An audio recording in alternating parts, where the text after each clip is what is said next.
สบายดีท่านผู้ชมและผู้ฟังทุกท่านยินดีต้อนรับเข้าสู่รายการเล่าเรื่องมวลๆมื้อนี้ข้าพเจ้าจะพาท่านกลับคืนสู่โลกอดีตอันแสนลึกลับบ่อนที่มีการพบกันระหว่างปัญญาประดิษฐ์สุดล้ำสมัยกับเสียงเมียงคนเดิมที่จะเล่าให้ฟังเรื่องราวจะเป็นแนวใดนั่นมาฟังกันได้เลยการพบกันระหว่างปัญญาประดิษฐ์และเสียงเมียงในโลกอดีตบ่อนที่ความล้ำสมัยยังบ่ทันได้สัมผัสได้มีเสียงข่าวลือเกี่ยวกับสิ่งประดิษฐ์ใหม่ที่เอื่นว่า AI ดังก้องไปทั่วข่าวลือนี้ได้ดังไปฮอดหูของพญาผู้ปกครองดินแดนแห่งนี้ย้อนความอยากรู้อยากเห็นพญาจึงสั่งให้เสียงเมี่ยงเข้ามาพบเสียงเมียงเอ๋ยเจ้าได้ยินเกี่ยวกับเครื่องจักรใหม่ที่ชื่อว่า AI บ่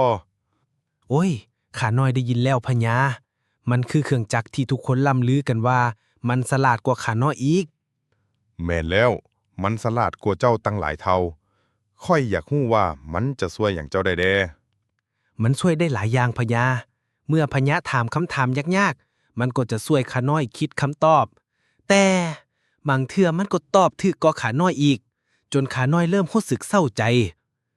แม่นแล้วเสียงเอ๋ยค่อยรู้สึกว่าค่อยควรจะต้องการปรึกษา AI แทนที่จะปรึกษาเจ้าอีกแล้วและตั้งแต่นั้นมาเมื่อใดที่พญาต้องการคำปรึกษาพญาก็มักจะถามแต่ AI และบ่ค่อยสนใจเสียงเมียงอีกเลย